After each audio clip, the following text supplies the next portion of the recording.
saudara yang kekasih dalam Tuhan Yesus Kristus, pada kesempatan ini saya mau mengajak saudara-saudara yang dikasihi Tuhan untuk memperhatikan firman Tuhan seperti yang terdapat di dalam Mazmur pasal yang pertama, ayat yang pertama sampai pada ayat yang ke-6. Itu berbicara tentang dua kategori manusia. Manusia yang pertama adalah orang yang benar, dan manusia yang kedua adalah orang fasik. Di dalam firman Tuhan ini memperbandingkan dua macam manusia ini. Bagaimana hidup orang benar dan apa yang dapat dihasilkan oleh orang benar. Demikian juga bagaimana hidup orang fasik dan apa yang dihasilkan oleh orang fasik. Di dalam firman Tuhan ini menggambarkan dengan analogi orang benar itu seperti pohon dan orang fasik itu seperti sekam. Orang benar adalah orang yang telah dibenarkan. Oleh siapa? Orang benar dulunya adalah orang yang berdosa, dan oleh karena kasih karunia dari Tuhan, maka Tuhan mau menolong untuk membenarkan kita dengan cara mengutus anaknya Yesus Kristus untuk mencurahkan darahnya, supaya barang siapa yang percaya kepadanya, dia tidak lagi menjadi orang yang berdosa atau orang yang bersalah, tetapi orang yang telah dibenarkan. Jadi melalui Yesus Kristus atau melalui iman kepada Yesus Kristus, maka saudara yang dulunya adalah orang yang berdosa dan orang yang bersalah telah ditebus dosanya dan dijadikan orang yang benar. Jadi orang benar di dalam konteks firman Tuhan ini adalah orang-orang yang telah menerima Yesus Kristus sebagai Tuhan dan Juru Selamat. Dan orang yang benar ini seperti pohon, seperti yang terdapat di dalam pasal yang pertama.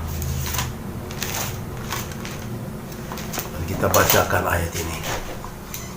Pasal yang pertama dari Mazmur, itu ayat yang ketiga. Tetapi yang kesukaannya ialah Taurat Tuhan, dan yang merenungkan Taurat itu siang dan malam. Itu ayat 2. Dan ayat ketiga, ia seperti pohon yang ditanam di tepi aliran air, yang menghasilkan buahnya pada musimnya, dan yang tidak layu daunnya, apa saja yang diperbuatnya berhasil. Orang yang benar adalah seperti pohon yang ditanam di tepi aliran air, sehingga perkembangan daripada orang benar tidak terlepas daripada suplai air untuk pertumbuhannya. Demikian juga analogi ini berlaku bagi kita yang percaya pada Tuhan Yesus. Orang yang benar tidak bisa hidup tanpa Yesus Kristus. Dikatakan dalam firman Tuhan, kita tidak bisa berbuat apa-apa kalau kita tidak tinggal di dalam Tuhan Yesus Kristus. Oleh karena Yesus Kristuslah saudara bisa berbuat apa-apa.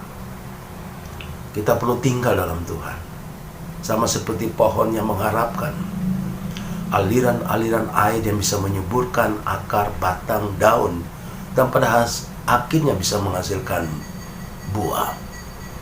Demikian juga kehidupan kita harus dekat dengan Tuhan, tertanam di dalam kebenaran, hidup di dalam Tuhan, supaya aliran-aliran surgawi, berkat-berkat surgawi, kuasa-kuasa surgawi itu mengalir dalam hidup saudara, dalam akal budi saudara, di dalam kehendak saudara, dan juga di dalam memenuhi akan roh saudara.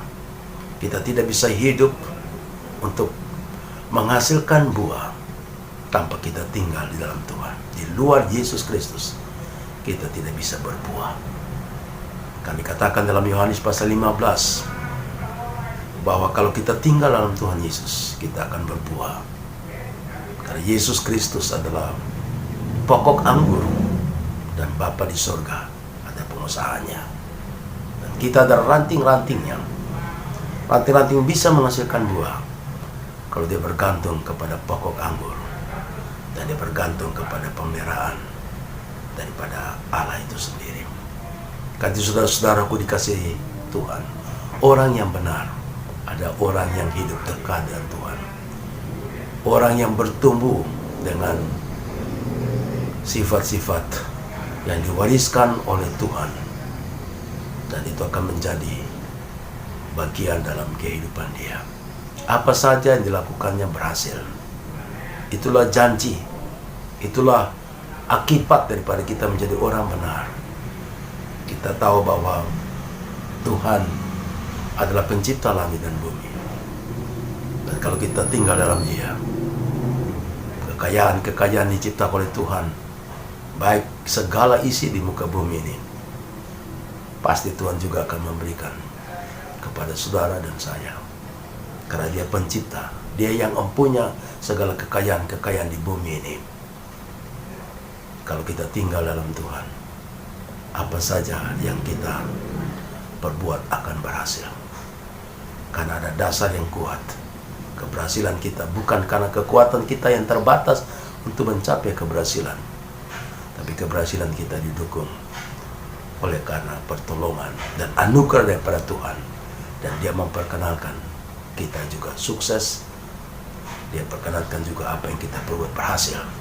Karena semua kekayaan-kekayaan yang ada di muka bumi, baik yang hidup sebelum, yang ada sebelum kita, dan ada pada zaman kita, dan yang ada pada zaman setelah kita, itulah punya Allah, karena Dia menciptakannya. Orang yang benar adalah orang yang merenungkan firman Tuhan siang dan malam. Dia mencari wajah Allah. Dia tahu bahwa firman Allah adalah kehadiran Allah melalui kata-kata yang ada dalam Alkitab. Kita harus mencari Allah, mengerti tentang Allah, sifat-sifat Allah, kebaikan-kebaikan Allah, kehadiran Allah itu dalam Alkitab. Karena itu orang yang merenungkan firman Tuhan terus-menerus siang dan malam, dia akan berhasil dalam kehidupannya. Seperti yang dikatakan di dalam Yosua, bahwa merenungkan firman Tuhan siang dan malam, maka engkau akan berhasil. Saya mengajak saudara dikasih Tuhan untuk merenungkan firman Tuhan. Sebagai orang yang benar, ada kehausan untuk mencari Tuhan, seperti sungai, seperti rusa yang merindukan sungai. Demikian juga jiwaku merindukan engkau. Itulah orang yang benar, seperti pohon yang bertumbuh dan menghasilkan buah, dan menjadi daun yang rindang, tempat di mana orang bisa bernaung pada waktu dia berada dalam kepanasan terik matahari. Saudara-saudara, sebagai pohon kita harus berbuah. Sebagai orang Kristen kita harus berbuah. Kita harus menjadi berkat bagi banyak orang lain. Bagaimana kita bisa menjadi berkat bagi orang lain kalau kita tidak tinggal dalam Tuhan?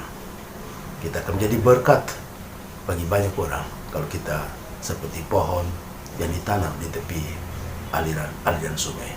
Artinya kita tinggal di dalam Tuhan Yesus Kristus. Bagaimana juga dengan orang fasik? Orang fasik, saudara-saudaraku dikasihi Tuhan, adalah seperti sekam yang ditiup angin dan kemudian tidak ada berguna. Siapa mau seperti sekam? Tidak ada manfaatnya, hanya dibuat sebagai sampah dan tidak terpandang. Demikian juga orang fasik. Orang fasik tidak memiliki pengharapan. Orang fasik seperti ditiup angin dan habis, dan tidak ada kualitas, tidak ada dampak yang positif daripada orang fasik. Orang fasik adalah orang yang selalu berada di dalam kumpulan pencemooh, orang yang berada di dalam kumpulan orang-orang yang berdosa, seperti dicatat di dalam ayat yang pasal yang ke-1, yaitu yang berjalan menurut nasihat orang fasik, berdiri di jalan orang berdosa, dan yang duduk dalam kumpulan pencemooh. Itulah tempat-tempat di mana orang fasik. Karena itu saudara-saudaraku, orang fasik itu akan seperti sekam yang ditiup angin. Sebab itu orang fasik tidak akan tahan dalam penghakiman. Begitu pula orang berdosa dalam perkumpulan orang benar. Tetapi jalan orang fasik menuju kepada kebinasaan. Ending daripada kehidupan orang fasik adalah kebinasaan. Saudara-saudara dikasih Tuhan, biar firman Tuhan ini menguatkan kita, menghibur kita berjalan di dalam sebagai orang-orang yang benar, bergantung kepada Tuhan, tinggal dalam Tuhan, dan mendapatkan aliran-aliran kuasa, kasih, berkat daripada Tuhan. Jangan hidup seperti orang fasik, karena orang fasik endingnya kepada kebinasaan. Tetapi orang yang benar endingnya apa saja yang diperbuatnya berhasil dan tidak akan layu daunnya. Kiranya Tuhan Yesus memberkati kita sekalian. Shalom.